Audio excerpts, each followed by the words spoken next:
organizadores, ¿no? Bien, vamos a tratar el tema sobre los aspectos estos de sucesiones, ¿verdad? Quería empezar señalando lo siguiente. El derecho, si bien es una sola rama, o sea, es un solo conglomerado de normas, tiene diferentes ramas y cada rama tiene una especialidad.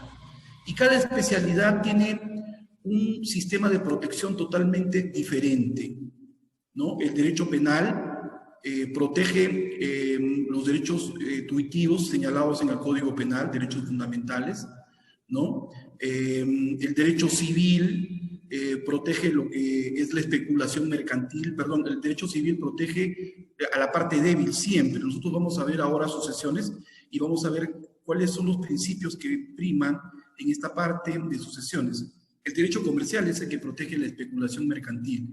El derecho tributario, el principio de la realidad económica. El derecho laboral, el principio de la realidad, ¿no? El principio de la primacía de la realidad, etcétera, ¿no? Entonces, cada rama del derecho tiene una protección totalmente diferente y cuando nosotros vemos sucesiones tenemos que tomar en cuenta algunas de estas ramas del derecho. También es bueno señalar que prima el principio de especialidad en todo lo que es el aspecto de la normatividad peruana. Quiere decir que siempre debemos aplicar la norma especial sobre la general. La Constitución política se aplica en última ratio solamente en caso de violaciones de los derechos fundamentales. Pero interesa señalar que nosotros siempre vamos a aplicar primero la norma especial en cuanto a los títulos, en cuanto a la institución que nosotros estamos viendo. Y después, si es que no está contenido en esa norma especial, entonces aplicaremos una norma especial de otro acápite, de otro título o de otro código, ¿no? Si vemos, por ejemplo, lo que es la parte procesal, entonces el cuerpo especial es el Código Procesal Civil. Bien, un punto importante, voy a compartir pantalla, quisiera compartir pantalla, por favor.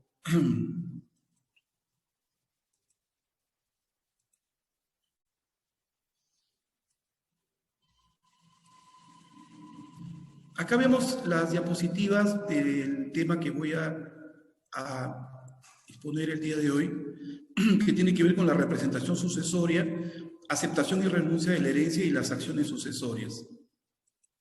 Este es el índice del contenido, ¿no? Vamos a hacer una pequeña introducción.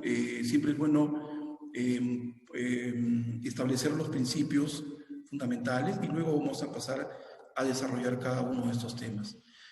Vamos a hablar sobre el patrimonio primero. El patrimonio, ¿no?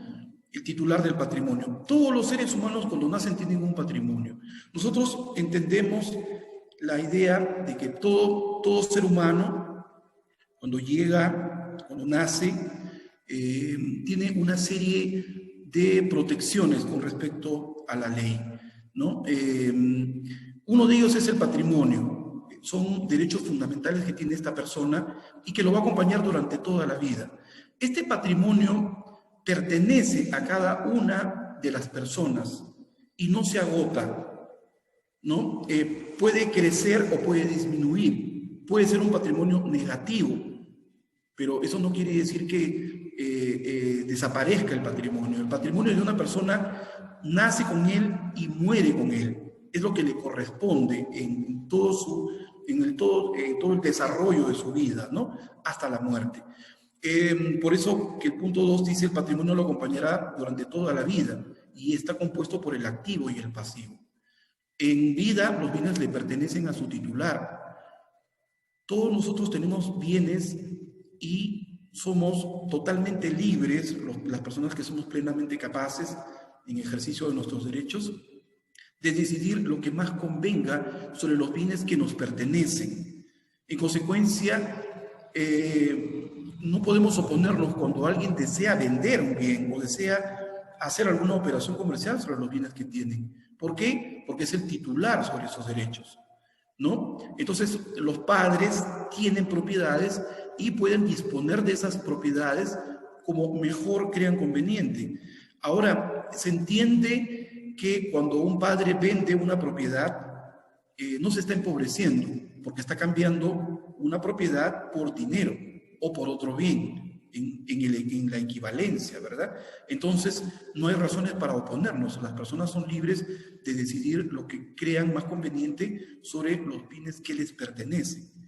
En el punto 4 tenemos que el patrimonio está protegido como un derecho constitucional, ¿no? Y lo tenemos en el artículo 2. Toda persona tiene derecho, inciso 16, a la propiedad y a la herencia, ¿no? Nadie puede obligar a ceder todo o parte de sus bienes. Nadie puede ser obligado a hacerlo.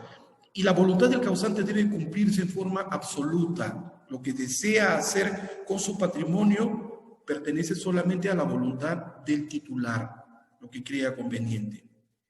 Cuando nosotros hablamos de herencia, tenemos que entender que esta se produce solamente cuando la persona ha fallecido. Antes no podemos hablar de herencia, ¿no? La persona en vida tiene su patrimonio, le corresponde y por lo tanto no podríamos hablar de herencia, ¿no? Si la persona desea adelantar algún bien a alguno de sus herederos, estaríamos hablando de anticipo de legítima, ¿no? Está anticipando una parte de su patrimonio. Vamos a hablar un poco más sobre ese punto, un poquito más adelante, ¿no? Entonces, la herencia solamente se inicia al fallecimiento del titular. Es un derecho fundamental de doble dimensión. Es subjetiva porque protege los derechos del titular. Y es objetiva porque protege el interés del Estado. Acordémonos que el patrimonio tiene un interés, una función social, ¿no? Que tiene que ser utilizado, empleado en respeto a esa función social, ¿no? No somos propietarios a ultranza, ni tenemos todas las posibilidades para poder ejercer sobre el bien de nuestra propiedad como querramos, sino que hay límites al derecho de propiedad, ¿no? Y esos límites están circunscritos a la función social. Yo tengo que respetar el sistema jurídico al que nosotros pertenecemos, ¿no? Entonces, cuando hablamos del titular del patrimonio, estamos señalando que pertenece a una persona y lo va a acompañar durante toda su vida. Y solamente hablamos de herencia cuando ha fallecido. Otra cosa que es muy importante tomarlo como una premisa es que el derecho sucesorio no es igual en todos los países. Cambia, varía, ¿no? Nosotros pertenecemos al sistema romano-germánico y en Latinoamérica la mayoría de los países están sujetos a ese sistema jurídico y aún así cambia, aún así tenemos algunos cambios. Hay países que son plenamente comparados con el nuestro, ¿no?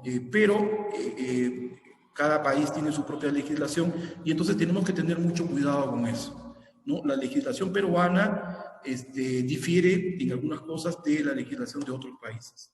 Entonces tenemos que tener cuidado con eso. El causante, se le llama causante al titular que ha fallecido, ¿no? Los romanos le llamaban decujus, para poder identificar a la persona sobre los bienes que le pertenecían a él, ¿no? El titular del patrimonio, ya hemos conversado, ya hemos señalado que todos los seres humanos cuando nacen tienen un patrimonio. Su patrimonio los acompañará toda la vida en el activo y el pasivo. En vida los bienes pertenecen al titular, es un derecho constitucional, nadie puede obligar a otros a cederlo, ¿no? Entonces, la herencia se inicia solo al fallecimiento del titular. El titular del patrimonio, cuando fallece, se convierte en causante. Y entonces tenemos el artículo 61 del Código Civil que señala que la muerte pone fin a la persona y en consecuencia se produce el llamamiento sucesorio, ¿no? La muerte da inicio entonces al derecho sucesorio. Ahí lo tenemos en el artículo 660 del Código Civil. El patrimonio se origina, bueno, en realidad se pierde en el tiempo porque tiene un aspecto es muy importante en lo que se refiere al aspecto patrimonial, al aspecto económico. Se protege, siempre se ha protegido el desarrollo económico en cada una de las personas, desde los tiempos remotos, ¿no? Los seres humanos han desarrollado esa posibilidad de poder incrementar sus bienes. Y en Roma, en específico, con el pater familias, ¿no? El padre de familia, el que tiene toda la potestad de poder decidir sobre su hogar, ¿no? Se estableció el patrimonio, que quiere decir que es el conjunto de bienes en el activo y el pasivo que le corresponde a este pater familias, que es el que administraba todo un hogar. Los investigadores, en doctrina se establece que el término importante de la sucesión se desarrolla desde Roma. Nosotros pertenecemos a este sistema romano germánico, ¿no? Y entonces tenemos muchas de las instituciones que pertenecen a ellos. La escuela clásica, en el Código de Napoleón Bonaparte, Código francés de 1804, establece que el patrimonio es el conjunto de bienes y derechos, obligaciones activas y pasivas, que posee una persona y que son susceptibles de valoración económica. Esto se convierte en una realidad en el momento en que el heredero evalúa, es un principio de análisis económico del derecho, ¿no? Que la persona evalúa sobre la posibilidad de aceptar o no aceptar una herencia. Tiene una connotación económica muy importante. En algunas oportunidades, aceptar una herencia implica una serie de circunstancias que va a ocasionar un trabajo muy fuerte, muy desgastador. Entonces, en algunos casos, el heredero decide renunciar o no aceptarla.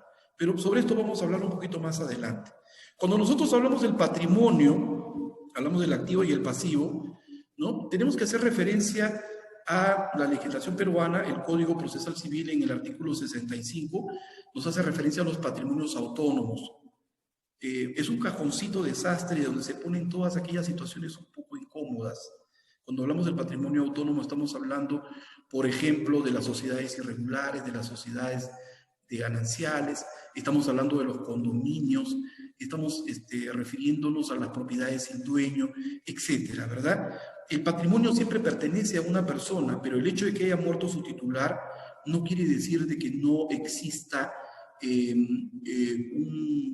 la posibilidad de que alguien pueda asumir la titularidad de ese bien.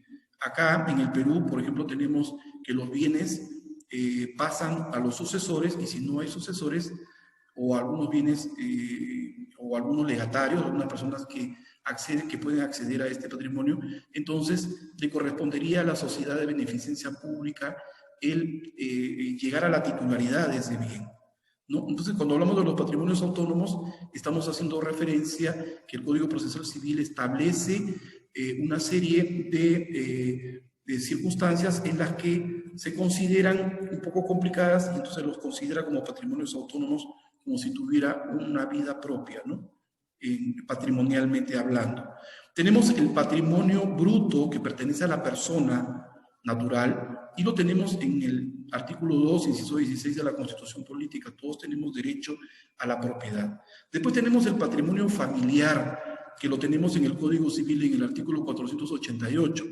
Nos señala de que las personas pueden decidir formar una protección jurídica sobre un determinado patrimonio para proteger a la familia, ¿no? Ese se conoce como patrimonio familiar y se tiene que inscribir en los registros públicos mediante una escritura pública que se protocoliza, etcétera, ¿verdad?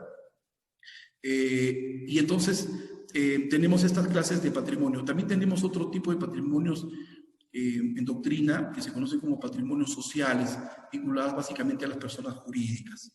Entonces el patrimonio es inherente a la personalidad, es uno durante toda la vida de la persona. Todos los seres humanos tenemos un patrimonio. Es el conjunto de bienes y cargas que posee una persona. Las cosas pueden ser materiales e inmateriales.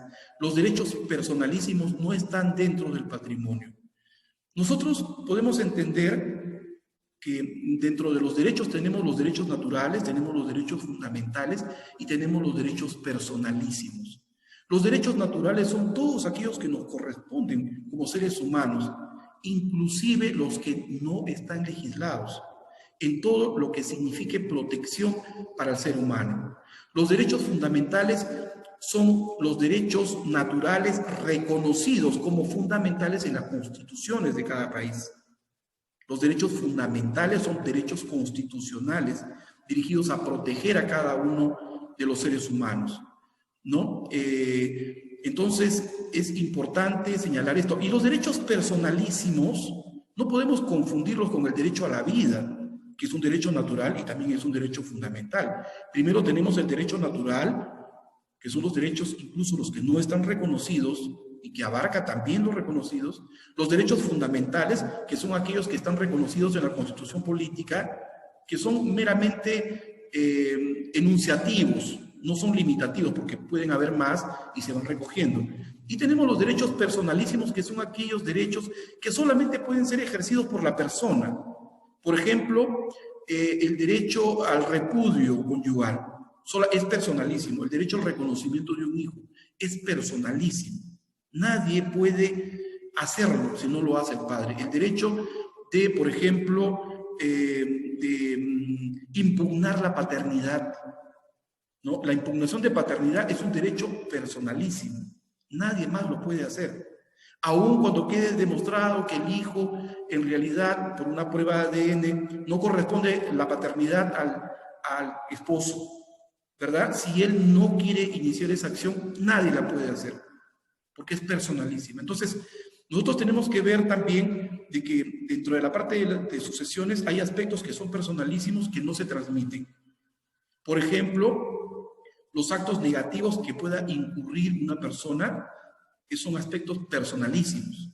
Esos aspectos negativos no se transmiten, ¿verdad? Entonces, vamos a ir más adelante tocando este tema otra vez para poder dejarlo un poco más claro.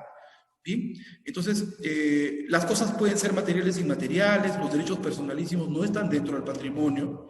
Toda persona tiene patrimonio, no hay patrimonio sin persona. Los derechos personalísimos no están dentro del patrimonio. Acá tenemos las líneas del parentesco. Acá nos interesa mucho señalar esta parte porque tiene que ver con la parte que nos corresponde ver el día de hoy, ¿no? Entonces, tenemos la línea ascendente recta hacia arriba, ¿verdad?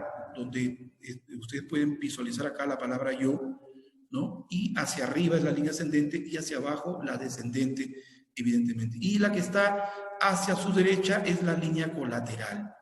Y la línea hacia la izquierda es la línea de afinidad por unión con el cónyuge.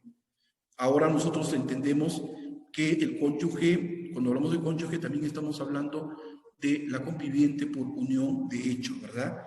Según que cumpla los requisitos que establece la ley. Cuando hablamos de la unión de hecho, tenemos que señalar que hay una unión de hecho permitida por la ley y una unión de hecho no permitida por la ley, ¿no? La unión de hecho permitida por la ley es voluntaria, la ley exige que supere los 2 años y que no tengan impedimento para contraer matrimonio, sean libres, ¿verdad? Exige algunas cosas más, pero básicamente son esas. En cambio, las que la ley no permite, ¿no? Es, por ejemplo, cuando una de las personas está casada y convive con otra. Esa es una convivencia que la ley no la acepta, no la permite. O sea, la realidad va más allá de lo que establecen las normas, ¿no? Entonces, la unión libre y espontánea de 2 personas se presentan en cualquier circunstancia y muchas veces vemos que una de esas personas puede ser casada. Entonces, esa es una unión que la ley no la admite, no la protege, digamos, ¿no? Sí protege la unión, de hecho, de 2 personas libres, ¿no? De contraer matrimonio. No tienen impedimento de contraer matrimonio. Otra cosa que es importante señalar es que debido a la gran cantidad de uniones de hecho, recordemos que el matrimonio es una institución muy importante para la sociedad, Y debido a que muchas personas decidieron no contraer matrimonio, sino unirse de manera libre, espontánea, ¿no? Entonces la ley tiene que protegerlos. Y para proteger a este grupo, este gran grupo de personas que han decidido mantener una unión de hecho estable, permanente, ¿no? Entonces la ley ha tenido que concederle una serie de beneficios que antes solamente los concedía al matrimonio. Yo creo que ahora la única diferencia entre una mujer casada y una mujer conviviente, la única diferencia que yo le encontraría es que la mujer casada tiene el derecho de llevar el apellido del varón, del marido, ¿no? Eso lo tenemos en la primera parte del Código Civil, donde establece que la mujer casada tiene derecho de llevar el nombre del esposo, ¿no? Y en caso de divorcio lo deja, ¿no? Esa sería la única diferencia, que no se le exige, que no está normado para la conviviente, ¿no? La conviviente se identifica como su nombre completo, y en cambio la casada sí puede incorporar a su documento de identidad el apellido del marido o del esposo. Bien, entonces nos interesa señalar eso porque ahora la conviviente en unión de hecho libre, legalmente permitida por la ley, entonces tiene básicamente los mismos derechos y beneficios que le corresponderían a la cónyuge en el matrimonio. Acordémonos que el matrimonio en el derecho peruano es aquel que se realiza ante el registro civil. El matrimonio religioso es una cuestión de credo, con todo respeto, ¿verdad?, de creencia para las personas, pero que no tiene una connotación jurídica, no tiene el amparo del matrimonio en el registro civil. Pero claro, si reúne todos los requisitos de una unión de hecho, entonces la persona tendrá la protección que establece la ley, a condición de que no exista un impedimento señalado en la ley, como por ejemplo el impedimento de casarse, ¿verdad?, de contraer matrimonio. Bien, entonces vemos que la parte del cónyuge, ahora cuando hablamos de cónyuge estamos hablando también del aspecto de la convivencia, que es muy importante, ¿no? Entonces tenemos acá los grados. La ley establece que nosotros para poder señalar el grado tenemos que subir hacia el ascendiente y luego bajar, ¿no? Entonces cuando hablamos de primer grado es nuestro padre, ¿no? Entonces primer grado, si llego a mi hermano, llego a mi padre primero, luego bajo a mi hermano, entonces sería segundo grado, ¿no? Al sobrino, primero voy a mi padre, luego voy a mi hermano, segundo grado, luego llego al sobrino, tercer grado. Al abuelo, primero llego a mi padre, primer grado, después llego al abuelo, segundo grado, y así sucesivamente, ¿no? Entonces, hay unas reglas que se establecen. En primer orden, heredan los hijos y demás descendientes. En segundo orden, los padres y demás ascendientes. En tercer orden, el cónyuge, y ahora es evidente también el conviviente, a condición de que reúna todos los requisitos que establece la ley. Cuarto, quinto y sexto órdenes, los parientes colaterales en el segundo y cuarto grado de consanguinidad. Una cosa que es muy importante, el cónyuge o la conviviente concurre con los hijos o con los padres. Si no hay hijos y no hay padres, concurre sola a la herencia, ¿verdad? Solo o sola, ¿verdad? Dependiendo de que si el cónyuge supérstite es el marido o es la esposa, ¿no? Entonces, es importante estas reglas, y también tenemos que señalar de que la línea recta descendente excluye de inmediato a los ascendientes y los próximos en grado excluyen a los más remotos, salvo el derecho de representación, ¿verdad? Entonces, tenemos la línea recta ascendente, la línea recta descendente, la línea de afinidad, hacia la izquierda y hacia la derecha la línea colateral. Tenemos el parentesco consanguíneo, que está regulado en el artículo 236 del Código Civil, bueno, que señala acá que el parentesco consanguíneo es la relación familiar existente entre las personas que descienden una de otra o de un tronco común. También tenemos el parentesco por afinidad, ¿no? El matrimonio produce este parentesco de afinidad entre cada uno de los cónyuges con los parientes consanguíneos del otro, ¿no? Y tenemos una parte muy importante, el parentesco por adopción. La adopción es fuente de parentesco dentro de los alcances de esta institución. Se ha discutido mucho sobre esto, pero esto llega a ser un derecho fundamental. Es un derecho natural, es un derecho supralegal, ¿no? Entonces, el adoptado tiene los mismos derechos y los mismos privilegios que cualquier hijo nacido dentro del matrimonio, cualquier hijo biológico, ¿no? El hecho de haber sido adoptado es una institución que protege mucho a esta persona como criterio de humanidad, y el momento de que se produce la adopción es irrevocable, ¿no? Entonces, pasa a ser parte de la familia con todos los beneficios que le corresponderían. Bien. Tenemos las clases de herederos, tenemos los herederos forzosos, que están regulados en el artículo 724 del Código Civil, los hijos y demás ascendientes, los padres y demás ascendientes, el cónyuge o convivientes son forzosos. Ya sabemos que unos excluyen a otros, los más cercanos, los hijos primero, ¿verdad? Excluyen a los ascendientes y a los demás herederos que tengan vocación, ¿no? Y bueno, sabemos que el cónyuge concurre, si hay hijos, concurre con los hijos, y si no hay hijos, concurre con los padres, y si no hay hijos ni hay padres, entonces el cónyuge hereda solo. Acá, entonces, si hablamos de los herederos forzosos, tenemos que hablar de la legítima, que es lo que le correspondería, ¿verdad? Entonces se trata de proteger a los herederos forzosos, y como se trata de protegerlos, la ley establece que una parte del patrimonio de la persona que tiene descendencia tenga que protegerse. Ojo, esto no quiere decir que no pueda vender sus bienes. Puede venderlos, porque está cambiando un bien por otro, ya lo hemos comentado.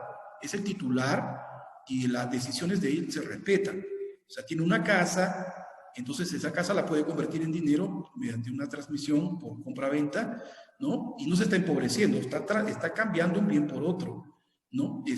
Cuando hablamos de que se tiene que proteger a los herederos forzosos, cuando quiere regalar todo, cuando quiere disponer de manera gratuita todo, eso sí, no está permitido. Entonces dices, puede hacerlo, pero hasta una tercera parte de todo lo que tiene, ¿no? Puede, como tiene herederos forzosos, puede disponer libremente de un tercio de todos los bienes que posee, y es evidente que como puede disponer libremente, puede otorgárselos a una persona que no es parte de la familia, como a cualquier heredero. Quiere beneficiar a alguien porque está en una situación más complicada, entonces ese tercio de libre disposición puede otorgárselo a cualquiera, a quien desee, a quien crea que lo merece.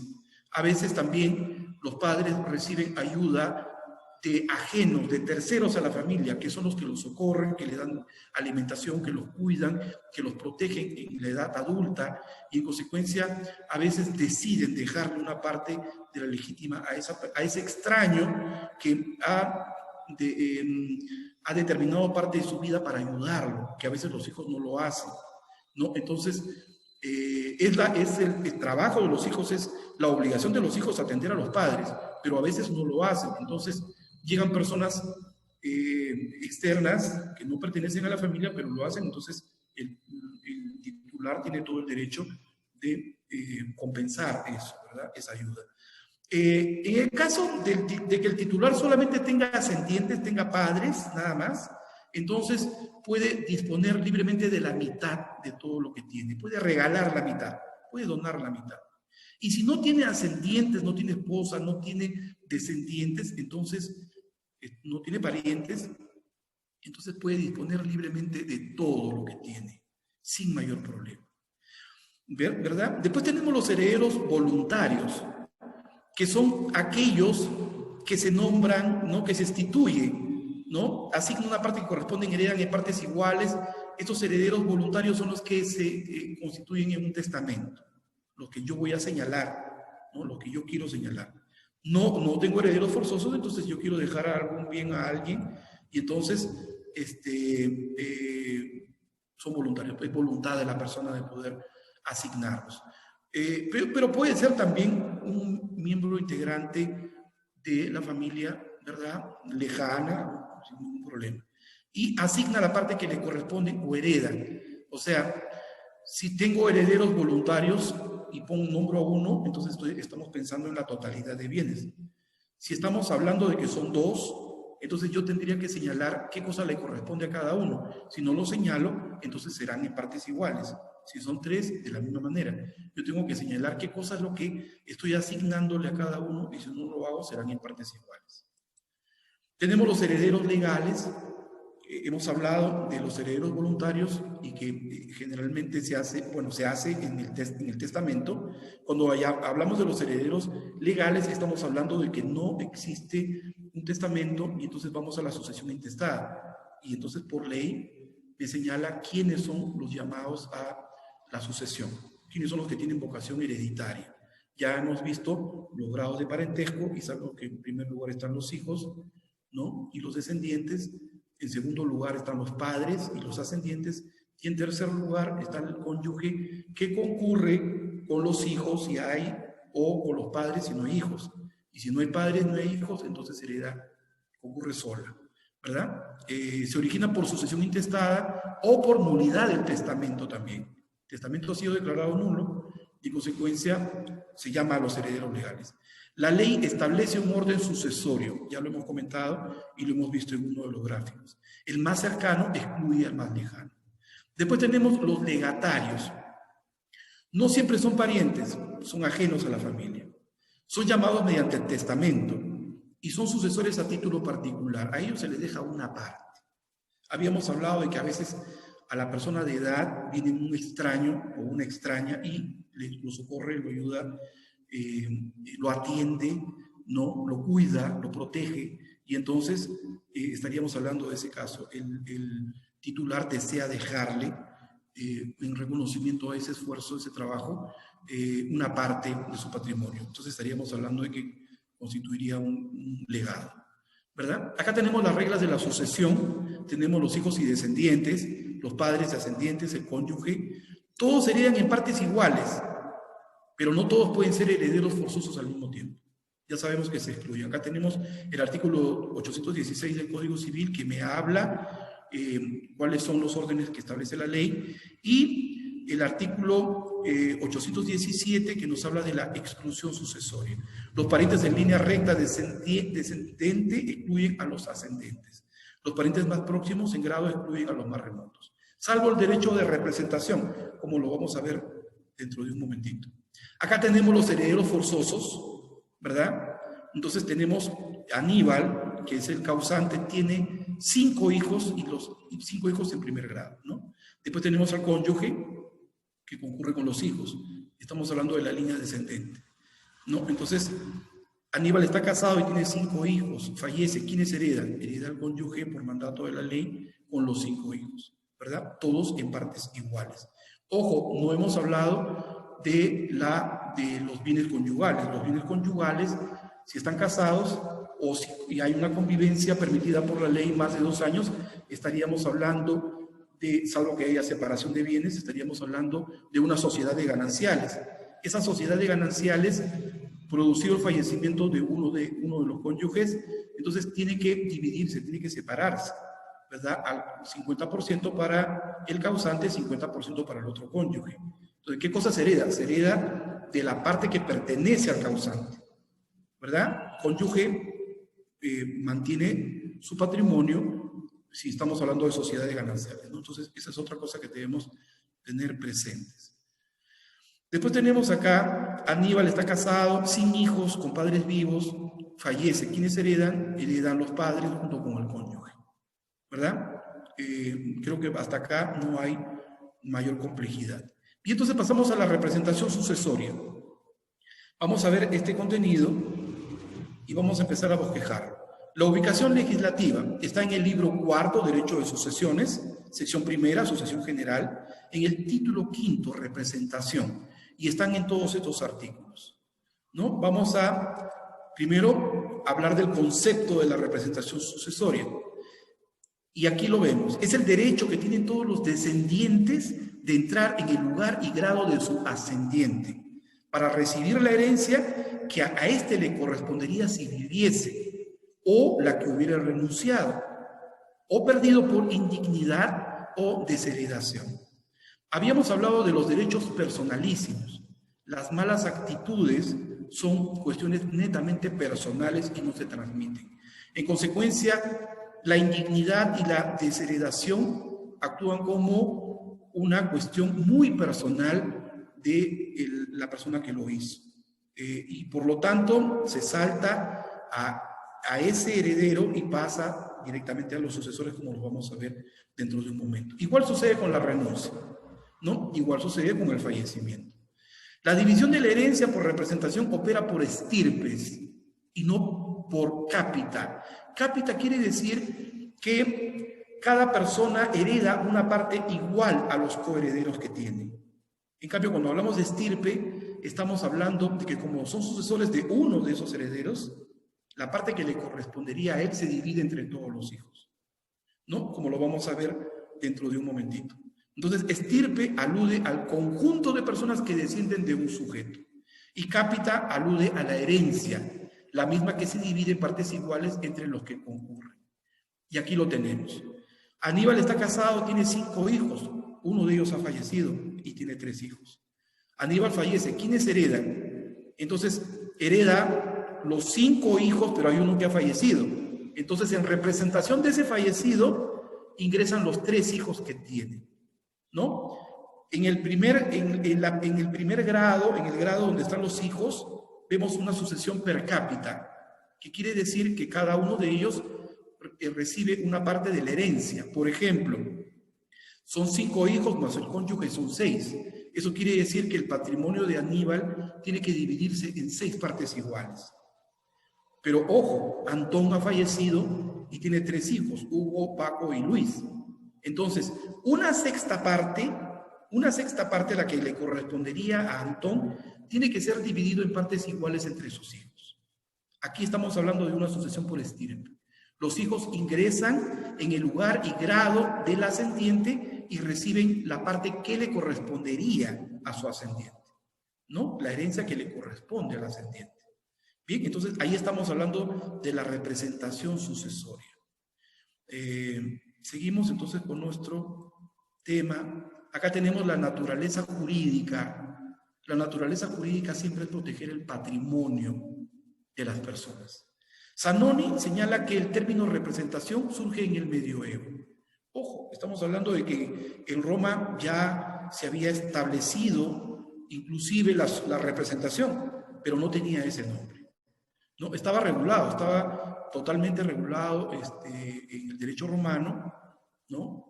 Justiniano también tenía algunas apreciaciones sobre esto muy acertadas, y entonces ya estaba regulado. Lo que pasa es que no se le conocía como representación. Esta palabra representación surge recién en el medioevo.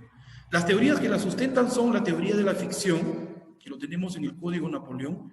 Ojo, nuestro Código Civil de 1852 es una copia exacta, la mayoría de las instituciones, del Código francés de 1804. ¿No? Si ustedes revisan, ustedes tienen el Código francés, lo revisan con el Código Civil peruano de 1852, se van a dar cuenta que muchas de las instituciones están contenidas ahí. Es una ficción de la ley, señala este Código de Napoleón, ¿no? Que permite a los representantes del causante ocupar su lugar. Todo sigue como si estuviera presente el causante, pero a través de los descendientes, ¿no? Después tenemos la teoría de la subrogación.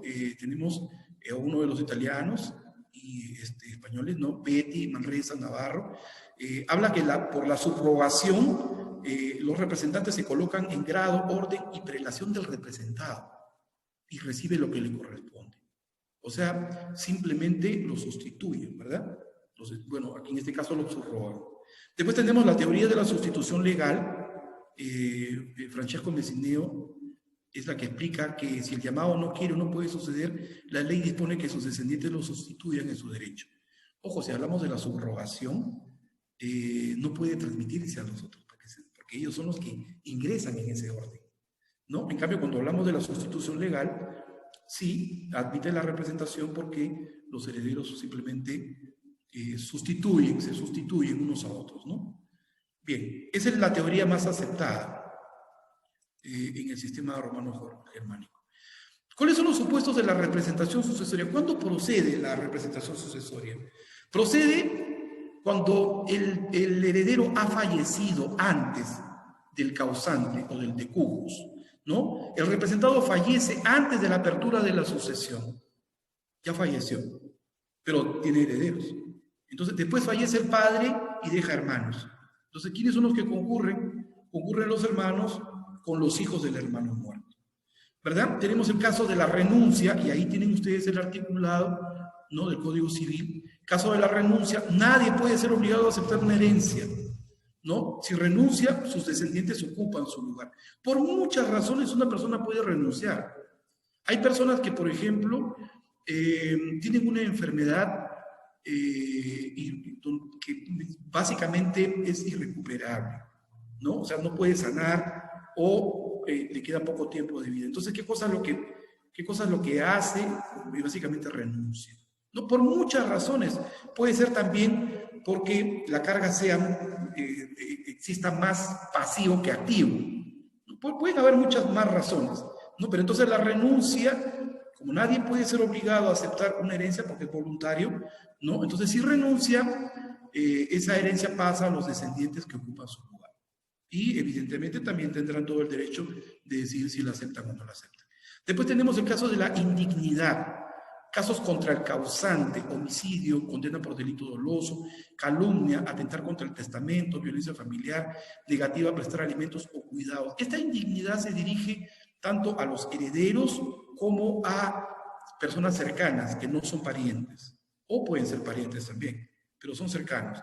Entonces, casos de indignidad están muy vinculados a acciones delictivas, ¿no? Casos del homicidio, condena por delito doloso, evidentemente contra el causante, ¿verdad? Contra el titular del patrimonio que ha fallecido y que ahora se transmite hacia los herederos, y hay uno de ellos, de estos herederos llamados, que tiene vocación hereditaria, pero que ha incurrido en alguna de estas causales.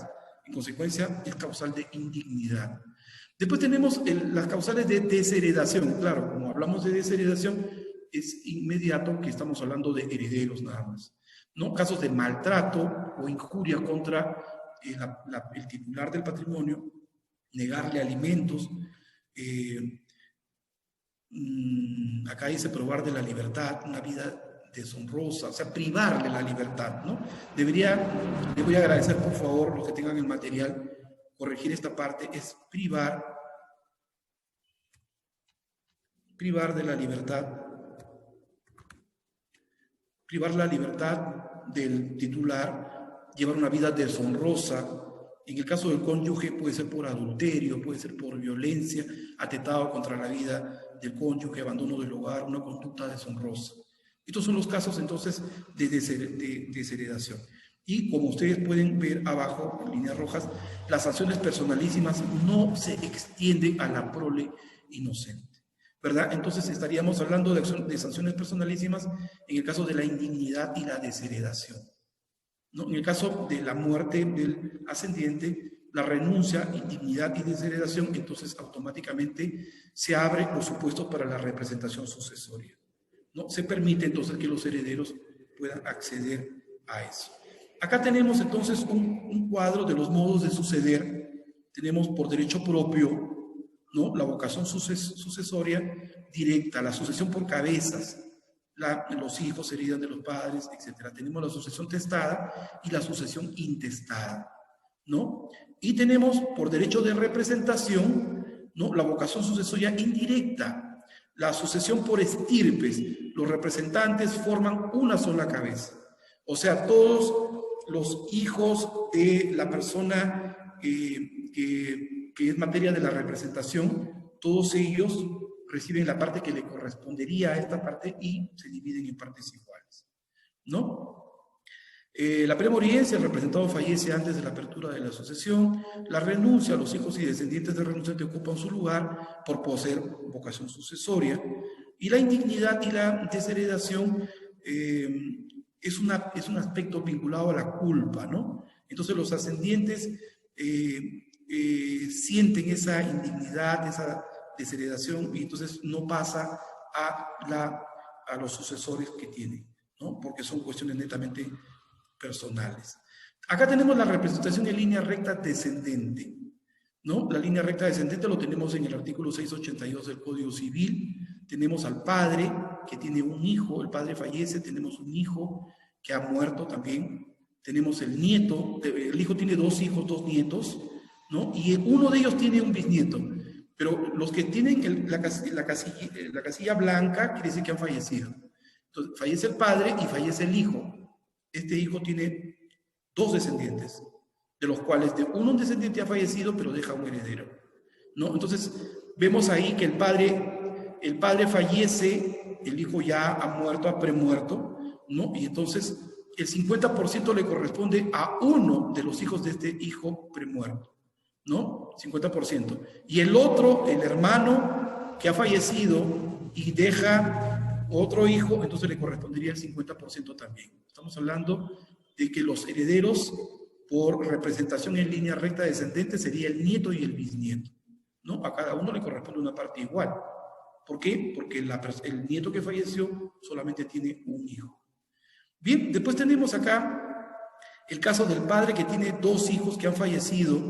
El hijo 1 tiene un descendiente y el hijo 2 tiene dos descendientes, de los cuales uno ha muerto y ha dejado dos descendientes más. Entonces, miren ustedes la parte que le corresponde. El hijo 1 y el hijo 2 deberían tener por herencia el 50%. Pero, como el hijo 1 tiene un solo hijo, recibe íntegramente la parte que le corresponde a su ascendiente. En cambio, en el hijo 2, vemos que tiene dos descendientes, de los cuales uno ha fallecido. Como le corresponde el 50%, al nieto, que lo vemos acá en 2 y 1, le corresponde el 25%. Y el otro nieto tiene dos descendientes. A cada uno de ellos le correspondería el 12.5, 12.5. Sumado todo, me da el 100% del patrimonio del causante. Bien, si hay necesidad, más adelante volvemos a tocar el tema para poder aclararlo mejor. Tenemos entonces la línea recta descendente, el artículo 682, y habla de los representantes en el artículo 684. Ahí tenemos la línea recta descendente, fallece uno de los hijos y uno de los descendientes de este hijo. Entonces acá hereda el nieto y el bisnieto. La representación en línea colateral se produce hacia el grupo que tenemos nosotros en la derecha, a la derecha de la diapositiva pertinente, ¿no? En línea colateral solo hay representación para que al heredar a un hermano concurran con los sobrevivientes los hijos de los hermanos premuertos que tengan derecho a representarlo en los casos previstos en el artículo 681. Entonces vemos aquí al causante, son dos hermanos más y un hermano ha fallecido, ¿no? Y deja dos hijos, de los cuales uno también falleció y deja un nieto. Entonces podemos ver ahí que cómo se distribuye el patrimonio del hermano causante, ¿no? La representación sucesoria, acá tenemos un pequeño resumen de lo que hemos señalado, ¿verdad? Los elementos, el causante es la persona que fallece y deja una masa hereditaria, el representado, la persona heredera del causante que no recibe la herencia por muerte, por renuncia, por indignidad o por desheredación. Y el representante, persona a quien le corresponde la parte de la herencia que le habría tocado a su representado, etc., ¿no? Se sustituye, la sustitución legal pasa hacia ellos. Tenemos las líneas, en línea recta descendente, tenemos los artículos pertinentes, ¿no? Y en la línea colateral también, que ya lo hemos comentado. Bien, tenemos acá el articulado de la representación sucesoria y tenemos los artículos del 681 al 685. Después tenemos los herederos en representación del desheredado, tenemos el artículo 755. Tenemos la aceptación y renuncia de la herencia. Ubicación legislativa la tenemos acá, el libro 4, Derecho de Sucesiones, título 4, Aceptación y renuncia de la herencia. Y tenemos todos los artículos vinculados a este tema, ¿no? La aceptación de la herencia. Ya hemos señalado de que las personas no están obligadas a recibir la herencia. Es el acto jurídico en consecuencia entre vivos, ¿no? Intervivos, retroactivo, total, unilateral, mediante el cual el sucesor manifiesta su decisión de convertirse en heredero. y por lo tanto asume los derechos y obligaciones que esa condición le procura, ¿no? Uno acepta la herencia y acepta todo lo que compete a los derechos y obligaciones de ese patrimonio. Entonces, en consecuencia, es la conformidad o asentimiento, expreso o tácito, de recibir la herencia o legado. El sucesor se adhiere a la voluntad del causante o a la voluntad de la ley. No basta que una persona sea llamada por ley o por testamento a la sucesión del causante. Es indispensable que se produzca su aceptación para convertirse desde ya en sucesor. Entonces, como hemos visto, el principio económico, ¿no?, que protege a las personas en cuanto a su patrimonio, permite hacer esto fácil, ¿no? La aceptación de la herencia puede ser expresa o puede ser tácita. Simplemente por dejar de ejercitar la renuncia y pasa el plazo que establece la ley, en consecuencia, en automático se presume que desea aceptar la herencia. Lo puede hacer de manera expresa o lo puede hacer también mediante actos en los que toma posesión, ¿no?, de los bienes. Toma posesión de los bienes como propietario, ¿no? En consecuencia, se entiende que existe el ánimo de mantener el patrimonio. Características de la aceptación. Es voluntaria o facultativa, nadie está obligado a aceptar, es indivisible, no se puede aceptar parte de la herencia, se acepta todo o nada. Es pura y simple, no puede existir modalidad alguna. Es retroactiva, su efecto se retrotrae a la apertura de la sucesión. ¿Se han dado cuenta ustedes que las sucesiones a veces demoran, ¿no? Algunos herederos dicen, no, para que no piensen que nosotros somos interesados en la parte económica, lo dejamos ahí todavía, ¿no? Después se producen una serie de problemas, ¿no? Mejor es solucionar los problemas de manera rápida, ¿no? Pero bueno, son decisiones de las personas. Santos Briz señala que es retroactiva, y ya hemos hablado de la protección del patrimonio, porque permite sostener la continuación de la personalidad del causante, ¿no? Entonces lo mantiene, lo conserva hacia adelante. Es transmisible, se puede transmitir el derecho a aceptar la herencia, ¿no? Es irrevocable, una vez aceptado, no se puede dar marcha atrás. Es indelegable, se tiene que realizar de manera personal. Es un derecho personal, ¿no? Hasta la aceptación. Yo quiero ser nombrado sucesor. Hasta ahí es un derecho extrapatrimonial. Sí, pero cuando hablamos ya del patrimonio en sí que yo voy a recibir, entonces estamos hablando de derechos patrimoniales también. Es neutro, no son onerosas ni gratuitas. Es actual, se refiere a una herencia producida y vigente, que no ha sido materia bueno, en un caso de sucesión intestada, si es que no dejó testamento, ¿no? No ha sido materia de que los herederos hayan tomado posesión de los bienes, ¿no? Se abrió la sucesión, pero no ha habido la transmisión de los bienes todavía. Entonces, es actual. Si no hay la transmisión de los bienes, se puede pedir en cualquier momento. Formas de la aceptación. Tenemos la aceptación expresa, está en el artículo 672 del Código Civil, y se puede constar en instrumento público o privado. Es facultativo. El uso de los documentos que acredite la aceptación puede ser verbal también, ¿no? La aceptación tácita, el heredero toma posesión de la herencia o practica actos que demuestren de manera indubitable su voluntad de aceptar. Ojo, aquí no admite los actos de conservación del bien.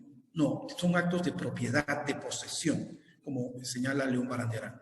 Después tenemos la aceptación presunta o legal, cuando se deja transcurrir el plazo que establece la ley, que es de 3 meses, sin renunciar a la herencia, ¿no? O de 6 meses si esta persona se encuentra en el extranjero. Transcurrido ese plazo, entonces en automático se presume de que la persona acepta tácitamente el bien. Después tenemos la renuncia a la herencia. Como hemos visto, se trata de proteger el patrimonio. Esta sí debe ser expresa y además solemne. No opera el silencio, porque se protege el patrimonio de las personas, se protege la transmisión, ¿no? Es la manifestación expresa de la voluntad del heredero o legatario de dimitir o repudiar expresamente el derecho transmitido por el causante. Características de la renuncia. Puede darse con posterioridad a la muerte del causante. Es total y definitiva, no se puede aceptar una parte y otra no. Es voluntaria y unilateral, implica una decisión personal y libre. Es pura, no puede ser condicionada. tiene un plazo, 3 meses para el heredero que está en el país y 6 meses para el heredero que está en el extranjero. Los plazos no se interrumpen. El derecho de ejercerla se transmite a los herederos. Renuncia y automáticamente ese derecho pasa a los herederos. Loman Luca de Tena sostiene que la persona a quien la herencia le es puesta a disposición no es en rigor sucesor, sino sucesible. Si el llamado a heredar falleció, el derecho de heredar o renunciar se transmite a los herederos. ¿No? O sea, no es una heredera, no, tiene la posibilidad de renunciar y por lo tanto es sucesible, de aceptarla o no. Tenemos la formalidad de la renuncia. El artículo 675 del Código Civil dice que puede hacerse por escritura pública o por acta ante el juez, ¿verdad? Se puede renunciar a legados, a la herencia, etc. Las personas capaces pueden hacerlo personalmente o por intermedio de su apoderado, y los incapaces necesariamente a través de sus representantes, siempre mediante autorización judicial, ¿verdad? Tiene que explicarse al juez por qué es que se desea renunciar a la herencia. Dentro de quienes están impedidos para renunciar se encuentran los representantes no autorizados judicialmente y los casados, si no cuentan con el consentimiento de su cónyuge, a fin de evitar el perjuicio del consorte, que por este acto se ve impedido de participar de los frutos de los bienes o derechos que se renuncian, lo que resta posibilidades de rentas para su sostenimiento del hogar. Nosotros sabemos de que los bienes propios de una persona pertenecen a ese titular, sí, pero los bienes los frutos que se obtienen de ese bien propio pueden ser de interés para el cónyuge. Entonces el cónyuge sí puede cuestionar los frutos, ¿verdad? Pero no el bien. Entonces estamos hablando acá de una herencia que le va a corresponder a uno de los cónyuges que va a incrementar el patrimonio y que evidentemente va a tener frutos. Entonces el cónyuge tiene que pronunciarse sobre la conveniencia o no de esta renuncia, ¿no? Tenemos los efectos de la renuncia.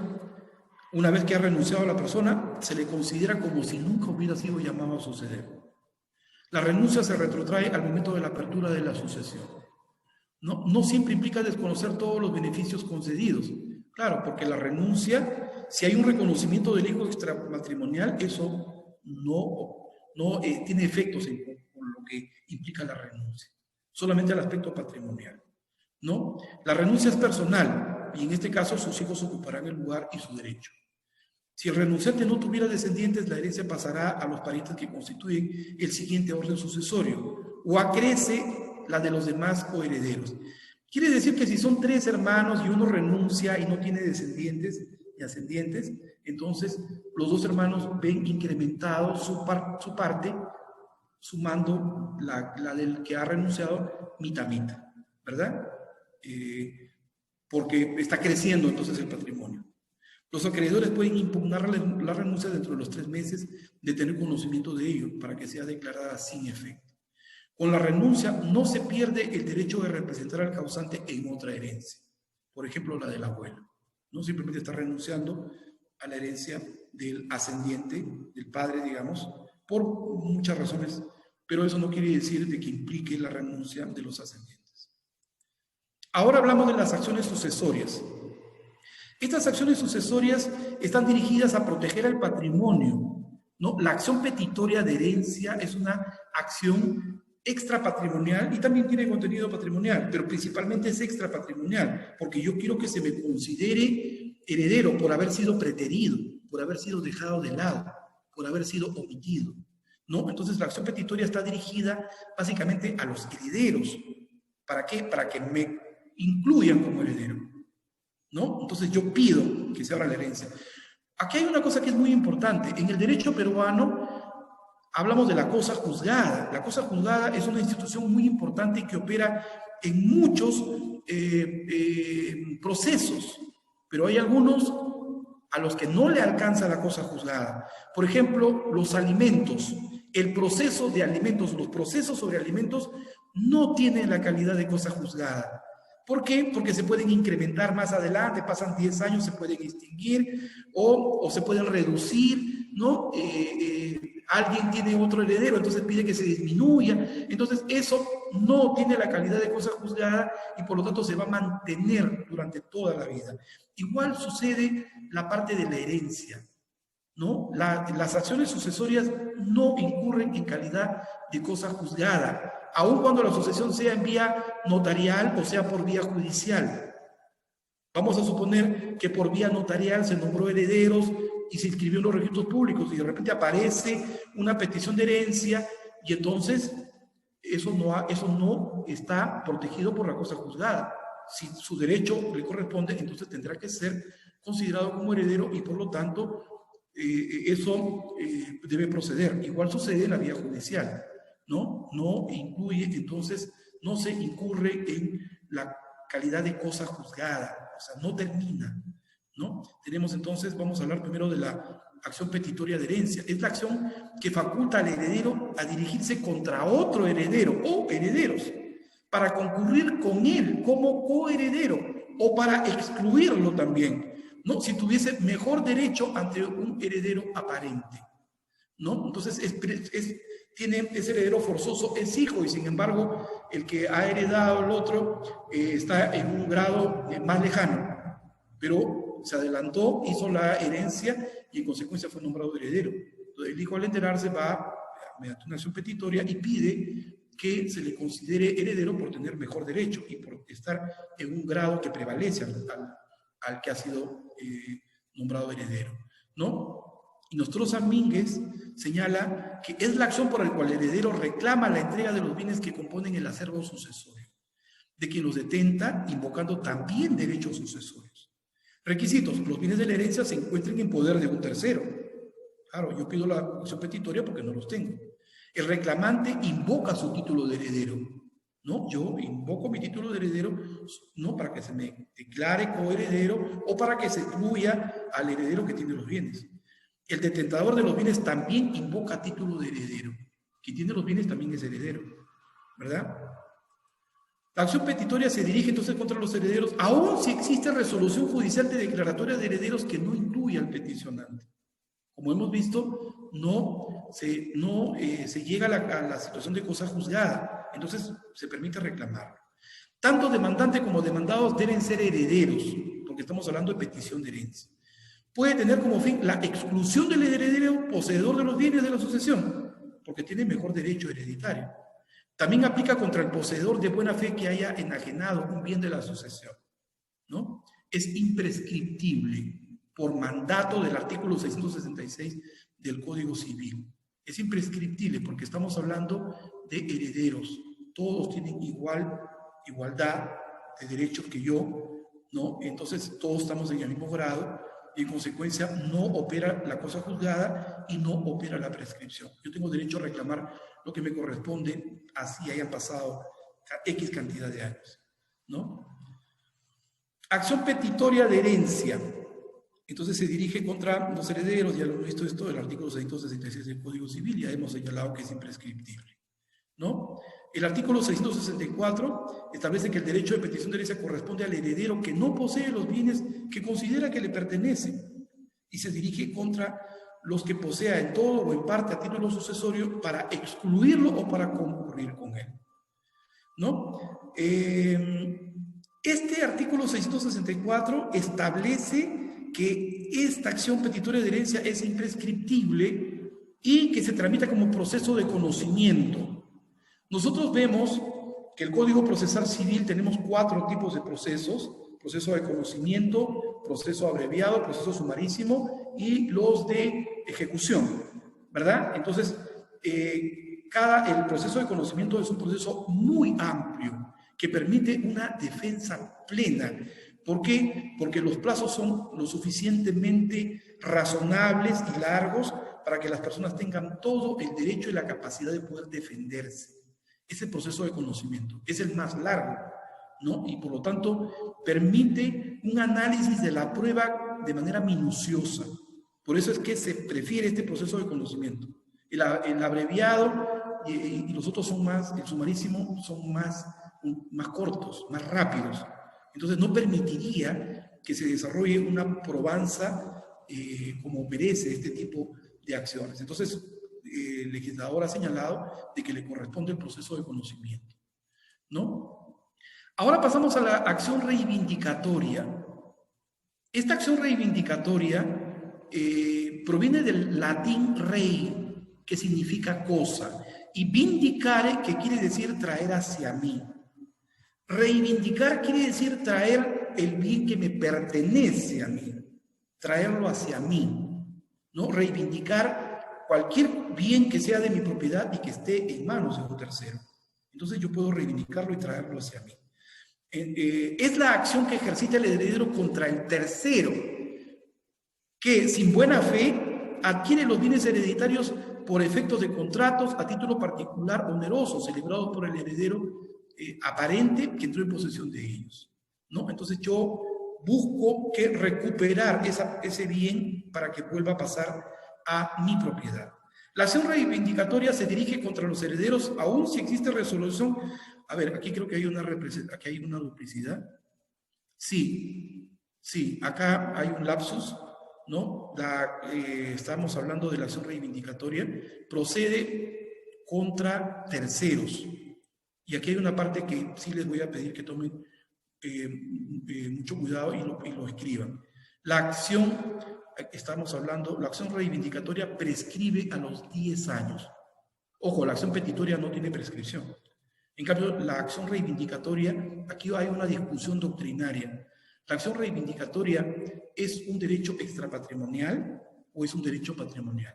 Estamos hablando de un bien que se va a pedir a un tercero.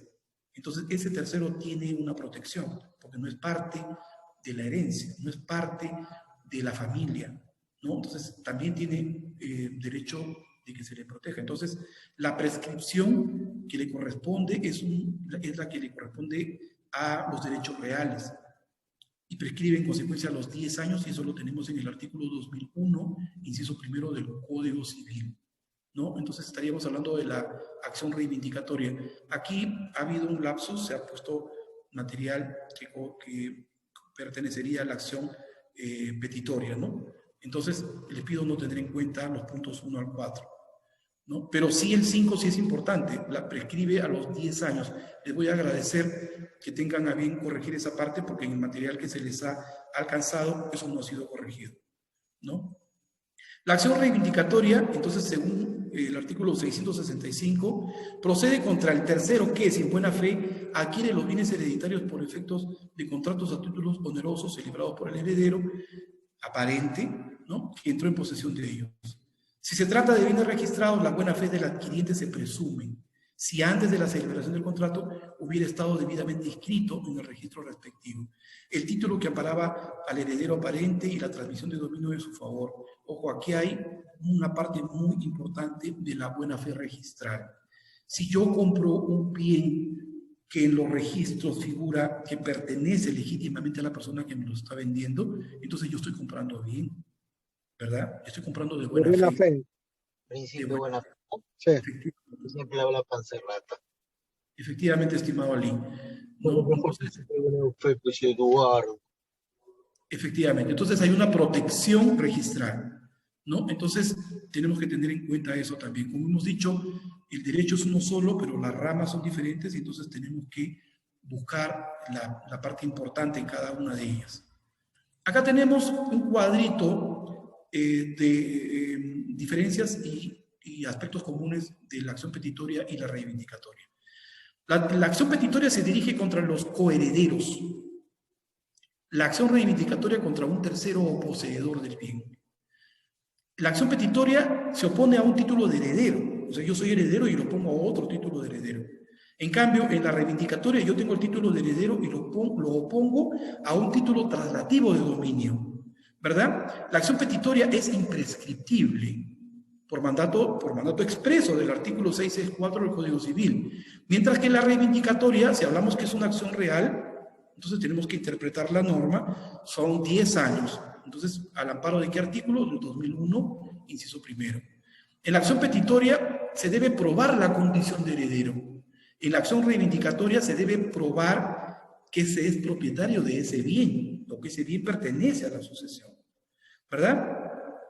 probar que los bienes demandados constituyen parte del haber sucesorio y probar que las cosas que se reclaman son parte del haber sucesorio. ¿Cuáles son los caracteres comunes? Que es inherente a la calidad de heredero, se fundan en el derecho de propiedad sobre bienes de la masa hereditaria y los dos se tramitan en un proceso de conocimiento. Son los procesos más largos, más latos, son los procesos pertinentes para poder buscar la prueba, ¿no?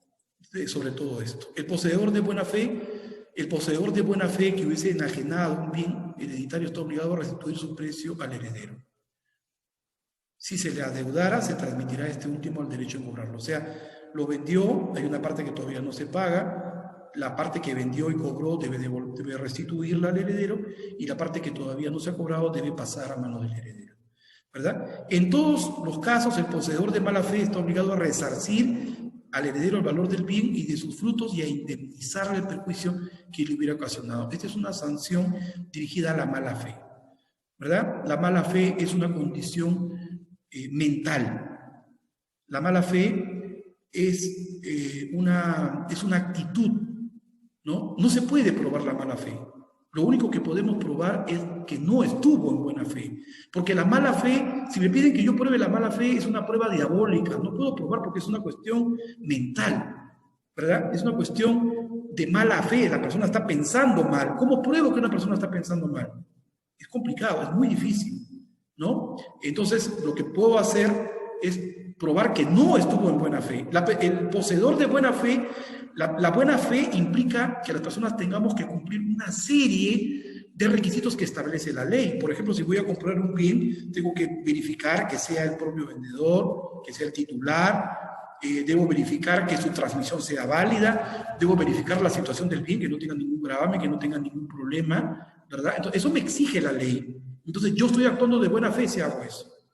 No actúo de buena fe si no he hecho eso, no he agotado esos trámites. La ley exige que una persona que se encuentra de buena fe agote lo que cualquier persona de inteligencia media tendría que hacer.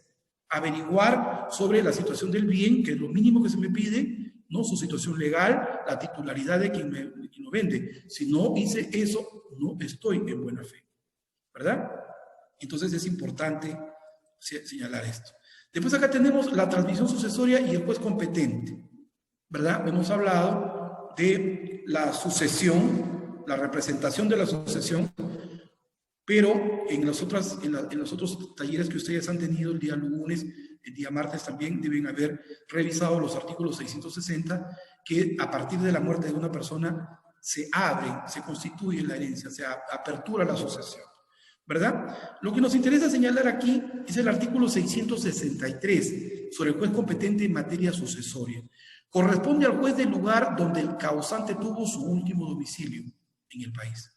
Conocer de los procedimientos no contenciosos y de los juicios relativos a la sucesión, ¿verdad? Por mandato de este artículo 663, ¿ante qué juez debo pedir la petición de herencia o la reivindicación de los bienes que pertenecen a la sucesión?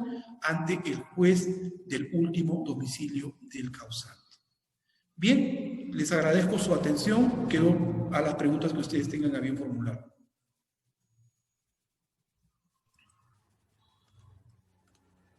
Gracias, doctor, por su ponencia. Estuvo muy comprensible e interesante, ¿no? Tocando temas muy relevantes como la representación sucesoria, aceptación y renuncia de la herencia. Bueno, comentarles a todos los participantes que nos acercamos a la parte final de la tercera sesión del primer webinar de Derecho Civil en Derecho de Sucesiones, agradeciendo una vez más al doctor Rodolfo Vela Vázquez por su disertación. Asimismo, mencionarles que brindaremos 30 minutos para que les puedan realizar preguntas al doctor, levantando la mano y presentándose antes de formularla, o pueden realizarla mediante el chat. Gracias, muy amable. Espero las preguntas.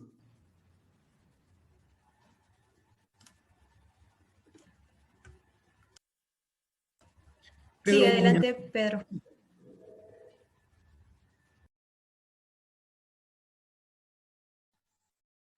Sí, doctor, buenas noches.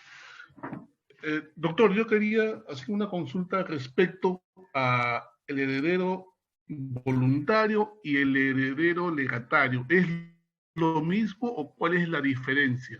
Gracias, doctor.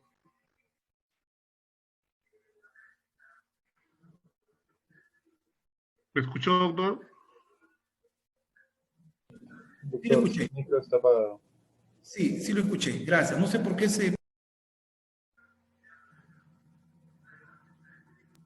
mi audífono se bloquea. Bueno, ya, gracias. Cuando hablamos de los herederos voluntarios, estamos hablando, como su nombre lo dice, estamos hablando de herederos, o sea, forman parte de la familia, pero que el testador ha decidido colocarlos dentro de su testamento y por lo tanto tiene la calidad de herederos. Cuando nosotros hablamos de los legatarios, estamos hablando de personas totalmente ajenas a la sucesión, totalmente ajenas a la familia. Y por lo tanto yo quiero favorecerlos en algo, o el testador desea favorecerlos en algo. Por ejemplo, habíamos hablado de aquellas personas que sin ser familia socorren a la persona por su estado de invalidez o por su avanzada edad. En consecuencia, existe pues esa humanidad de parte del titular de decidir reconocer ese esfuerzo. Ojo, no estamos hablando de poco tiempo. Generalmente hay casos en los que las personas totalmente ajenas a la familia se ocupan de una persona durante muchos años. La alimentación, el cuidado, imagínense lo que es bañar a una persona de edad, controlarle la presión, etcétera, ver su estado físico, ¿no? Llevarlo al médico. Entonces a veces es muy pesado y es por eso que esta persona decide dejarle un legado. El legado es sobre un bien específico. Yo quiero dejarle tal cosa, ¿no? Mientras que los herederos voluntarios son aquellos señalados en lo que yo puedo decidir simplemente dejarle, por ejemplo, a los 3 le dejo todo, ¿no? Y se reparten en partes iguales, salvo que diga que sí hay porcentajes que yo quiero establecer. Entonces, cuando hablamos de los herederos voluntarios, estaríamos hablando de personas que pertenecen a la familia, que sin embargo pueden estar en grados alejados, ¿no? Pero son parte de la familia y que yo deseo favorecerlos. ¿Por qué? Porque no tengo herederos forzosos. O tengo herederos forzosos a los que les estoy reconociendo algo, pero mediante mi tercio de libre disposición o la mitad, ¿no? Libre disposición, yo deseo favorecer a un heredero lejano, por ejemplo. En cambio, en el legatario no. Los legatarios son personas totalmente alejadas de la familia, no son parientes. Sin embargo, yo quiero protegerlos, quiero favorecerlos de alguna manera. Bien, no sé si quedó clara la respuesta, si está satisfecho con la respuesta o desea que aclare algo más. Sí, doctor, no, gracias, gracias, sí, ya comprendí todo, doctor, agradezco. Ok, ¿alguna otra pregunta? Sí, Rodolfo López. Rodolfo López, gracias. Sí, doctor, buenas tardes. Buenas noches, perdón. Hay un caso donde 4 hermanos hacen la sucesión intestada porque ya sus padres han fallecido. Entonces, uno de ellos, por motivos de que en sus circunstancias que se encontraba era buena posición, dona su parte proporcional en porcentajes de acciones y derechos a sus 3 hermanos restantes. Entonces, se hace la sucesión intestada en notaría y luego se registra en la SUNAT. Y luego de 10 años aparece el hermano donante alegando de que ahora se encuentra en malas condiciones y que ya no tiene más propiedades y entonces quiere revocar la donación. Entonces quería yo, doctor, con todo respeto, preguntarle cuál sería su posición o sus criterios para evaluar esta situación y dónde lo puede encontrar en el Código Civil. Perfecto. Gracias, muchas gracias, estimado Rodolfo. Interesante, pero también le tengo que decir lo siguiente. Es un poco difícil de que pueda lograr la revocación de la donación.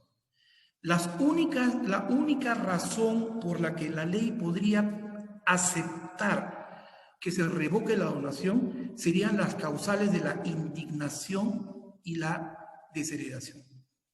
Por ser indigno o por desheredación. O sea, hasta donde yo he visto en alguna de las ejecutorias, se establece que en el caso de que exista esta causal de indignidad, ¿no?, contra el donante, podría hacer valer ese derecho.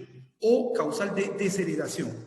Pero si no concurren esos que están taxativamente señalados en el artículo pertinente, en los artículos pertinentes, a ver, ¿dónde tenemos? ¿Dónde están los artículos estos? Bueno, causales de desheredación, voy a poner la diapositiva. Si no concurren esas causales, en consecuencia no podría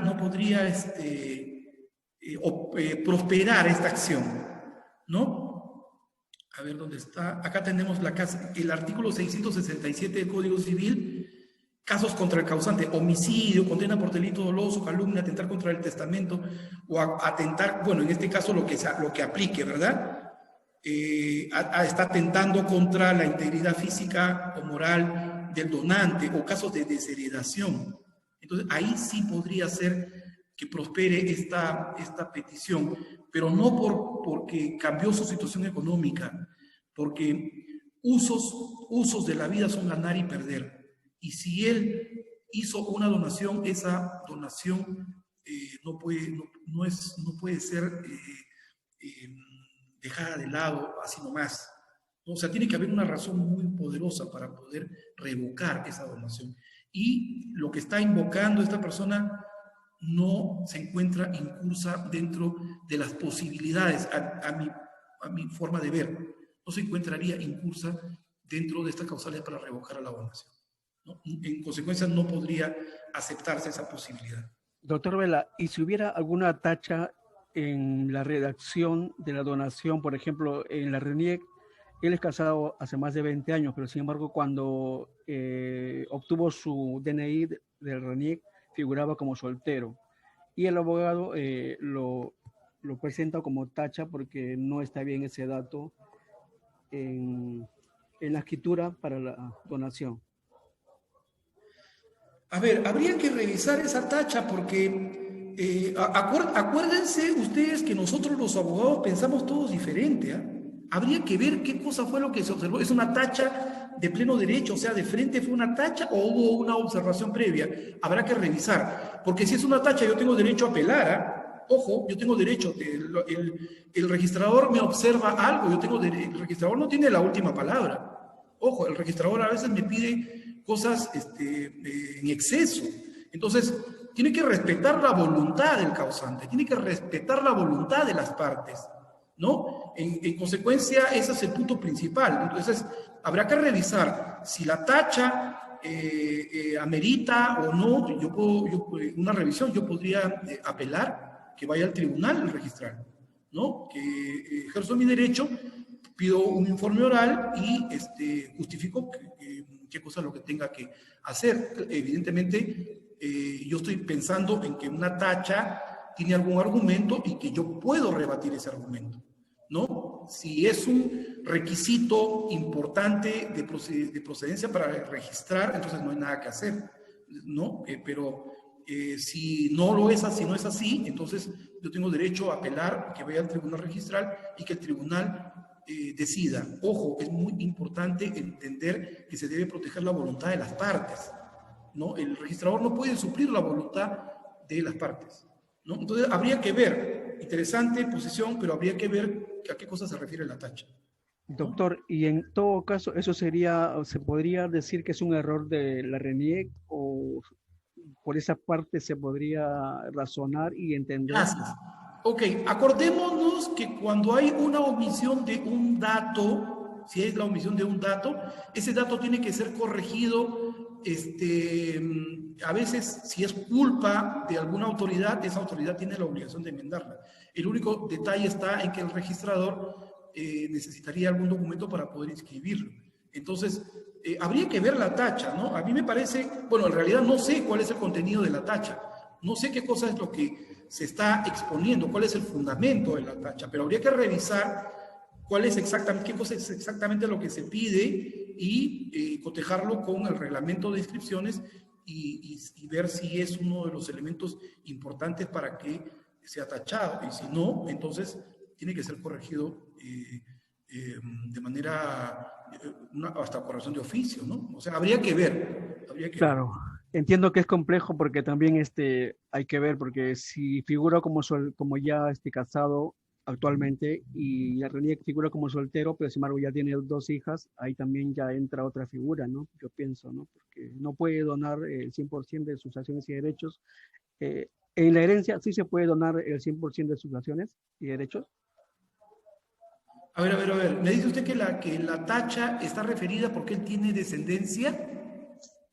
Bueno, eso es un fundamento, pero otra es que en su DNI figura que él como soltero, y sin embargo, Soltero. actualmente tiene 2 hijas y es casado.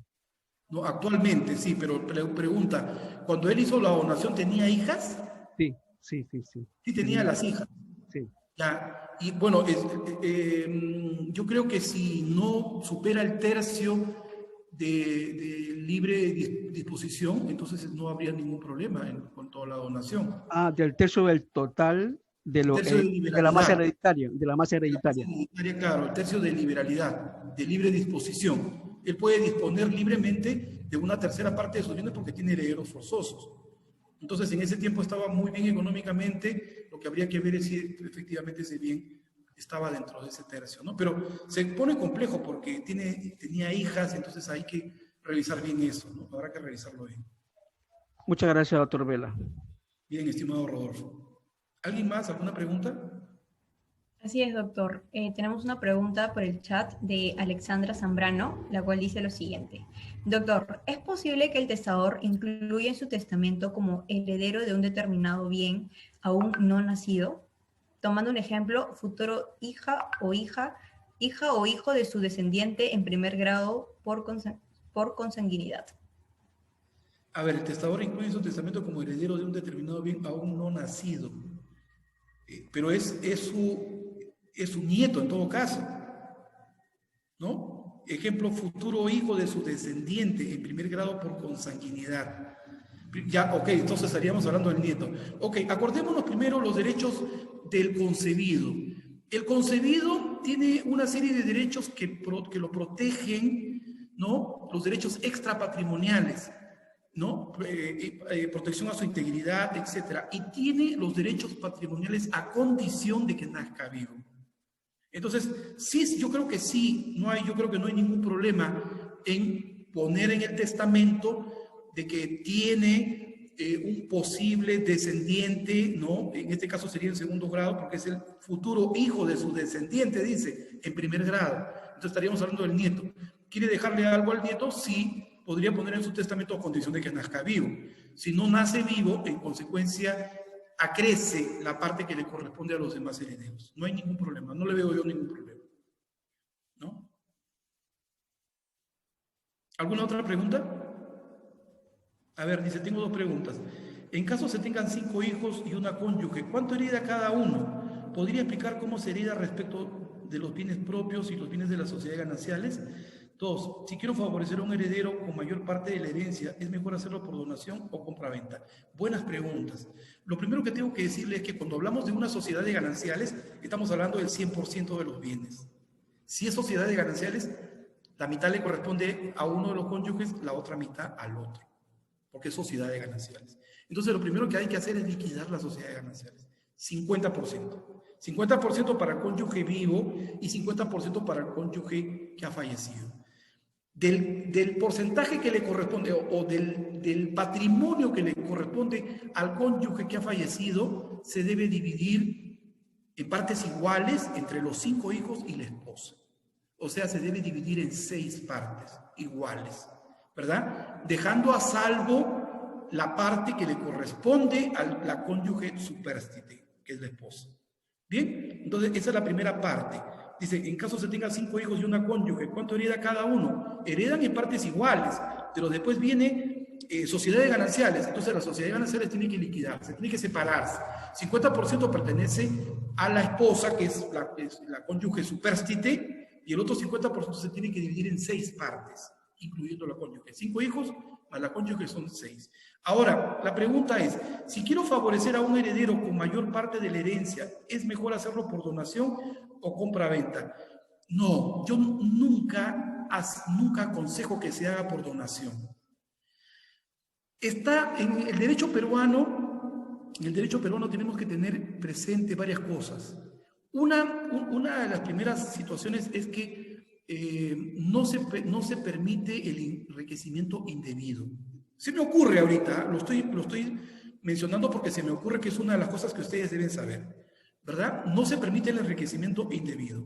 Pero yendo a responder la pregunta en sí, si quiero favorecer a un heredero, ¿no? Entonces, si yo quiero favorecer a un heredero, yo tengo mi tercio de libre disposición, porque se supone que son herederos forzosos. Entonces, tengo 3 hijos, a cada uno le corresponde una tercera parte. Ah, pero acuérdense que yo tengo una tercera parte de libre disposición. Entonces, yo puedo disponer que las 2 terceras partes que quedan se dividan en partes iguales entre los 3. Y la otra tercera parte yo solo puedo dejar a uno de ellos en especial. ¿Por qué? Porque es mi tercio de libre disposición. Ese tercio de libre disposición yo solo puedo dejar a quien yo desee, sea parte de la familia o no sea parte de la familia. Puede ser un allegado, puede ser un alejado, ¿no? No interesa, porque es la tercera parte de libre disposición. Ahora, con respecto a que si puede hacerse por donación o compra-venta, ¿por qué voy a hacer una compra-venta si puedo hacer un anticipo de legítima y dispensar de la colación? ¿Verdad? Donación yo nunca sugiero que se haga. ¿Por qué? Porque hay un principio de que las personas cuando realizan una operación hay un sinalagma, hay una operación do ut des, doy para que me des. En consecuencia, doy para que me des de una compra-venta. Yo te doy la casa, tú me tienes que dar el precio. Hay un contrato entre las partes y es muy importante.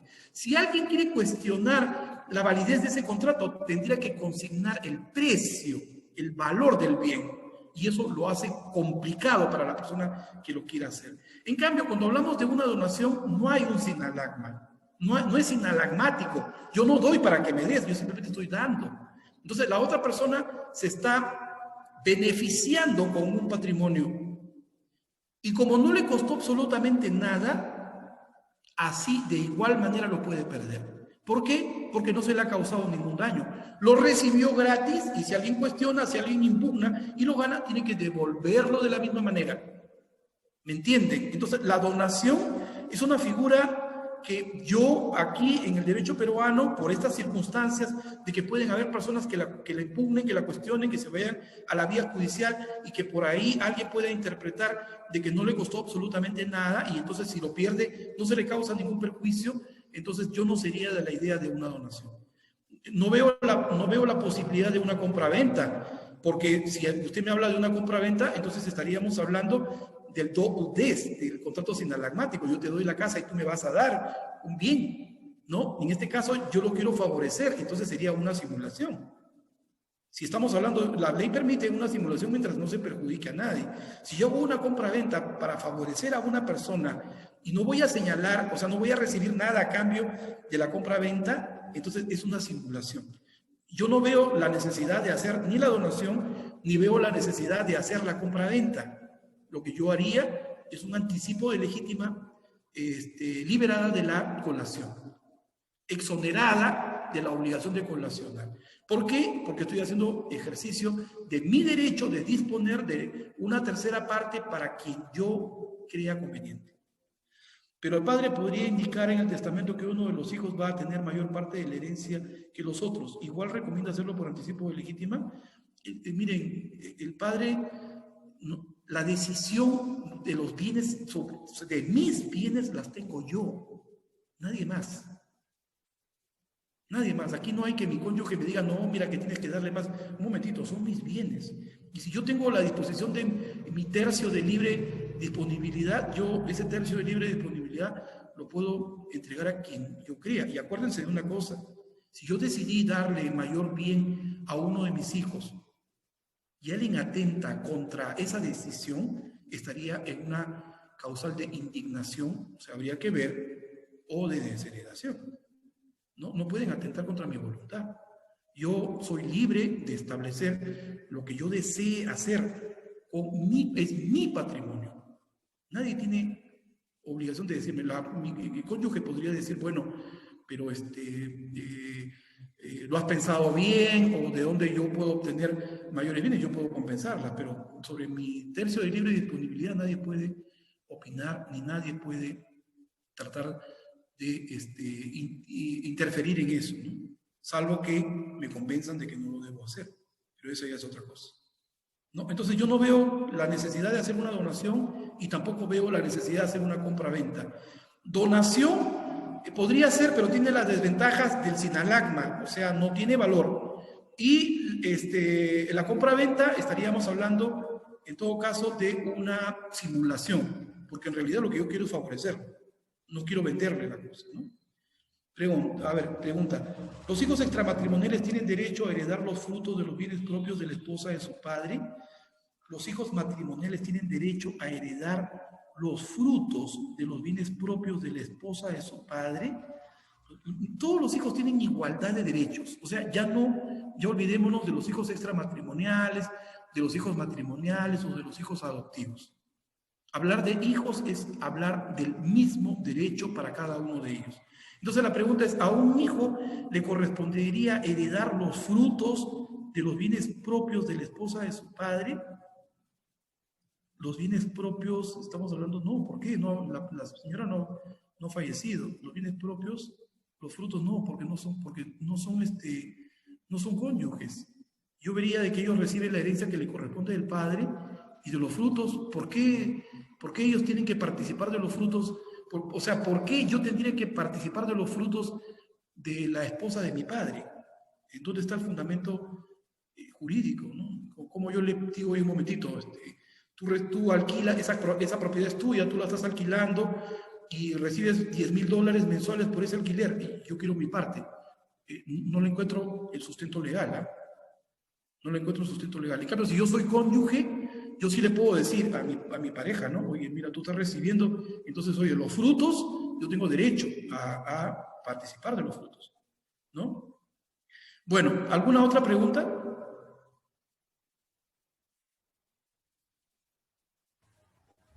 Sí, doctor. Creo que Rodolfo López tiene otra pregunta para realizar. Gracias, Sí. estimado Rodolfo. Sí. Sí, doctor Vela, me ha surgido una pregunta porque lo he visto en un expediente de registros públicos. Fallece la cónyuge porque los dos tienen una casa a nombre de los dos. Entonces, una vez que fallece la cónyuge, el señor hace un tipo de, ¿cómo se podría decir?, de registro a que figure la propiedad a nombre de él solo. A nombre de él solo, y entonces él figura en la copia literal como único propietario. ¿Esto es posible? Pregunta, ¿tiene herederos forzosos? Sí, totalmente. Ha habido una jurisprudencia hace poco nada más, hace poco jurisprudencia penal, que corresponde delito, constituye delito cuando uno de los herederos, sabiendo de que tiene herederos forzosos, los excluye y se nombra heredero él solo. O sea, es un acto delictivo, ¿no? ¿Por qué? Porque está sorprendiendo a los funcionarios públicos, puede ser notario o puede ser poder judicial, ¿no? mediante una falacia, ¿no? Un hecho que no es correcto. Entonces estaríamos hablando de un delito, de la comisión de una falsedad genérica. Falsedad genérica. Estoy sorprendiendo a una autoridad para que emita una resolución que no está arreglada a ley. Porque si él sabe que tiene otros herederos con los que tiene que concurrir, entonces tiene que concurrir con los otros herederos. Eso por un lado, viendo la parte penal. Por otro lado, los hijos, los herederos forzosos que ya se enteraron de que ha sucedido esto, lo que tienen que hacer es hacer una petición de herencia, ¿no? El delito ya se cometió, ese es el titular de la denuncia penal, es el Ministerio Público, verán la conveniencia o no de hacerlo, pero con respecto a la herencia, antes de que pueda distraerse, antes de que pueda venderla, una acción de petición de herencia, ¿no? ¿no? Tiene que concurrir junto con, con ellos y en consecuencia que se les nombre herederos también y como una medida de protección que se anote la demanda en la partida del inmueble, ¿no? Como una cuestión de protección, ¿no? Entonces, me parece que esa sería la alternativa. Ahí se ha preterido a otros herederos, o sea, se les ha dejado de lado. Exacto, doctor. Exacto. Claro, lo que pasa es que siempre se ha hecho eso, por algunas razones, ¿no? A veces los herederos están en el extranjero, entonces dicen, no, hazlo tú nomás, sí, pero ya hay consentimiento, ¿no? Entonces yo lo hago, yo me nombro heredero solo, ¿para qué? Para favorecer o para mejorar el proceso, porque imagínense, pedir la sucesión intestada de personas que no están en el país es muy complicado, entonces con anuencia de ellos yo lo estoy haciendo, ¿no? Y claro, también no estoy actuando correctamente porque yo debería tener por lo menos documentos escritos de que esas personas me están pidiendo que yo lo haga de esa manera para no perjudicar el derecho de nadie, ¿no? Pero si es que se hace así a espaldas de la otra persona, entonces se está sorprendiendo a una autoridad y se está preteriendo a los herederos que son llamados a la herencia, ¿no? Muchas gracias, doctor Vela. Y por último, quería que nos recomiende algunos libros, como usted tiene amplia experiencia, los que nos puedan servir como alumnos que estamos siguiendo la carrera de Derecho, ¿no? De respeto de familia. O derecho sucesorio, en todo caso, ¿no? Más específicamente. A mí me gustaría, yo voy a coordinar con los organizadores para hacerles llegar, porque les agradezco la gentileza y les agradezco el interés también. Voy a preparar unos materiales plenos jurisdiccionales sobre estos temas, jurisprudencia, y les voy a poner una lista ahí de los libros que puedan ustedes obtener, ¿no? Les voy a pasar los datos también donde los pueden conseguir, para que puedan ustedes hacerlo mejor. Bien, le pido esa paciencia de preparar esos materiales y hacérselos llegar a los coordinadores para que... Sí, doctor, Sí, muchas gracias. Excelente cátedra y muchísimas gracias por todo. gracias, don Rodolfo. Sí, Lidia, ¿quería decir algo? Bueno, quedo a las preguntas que ustedes tengan a bien hacer.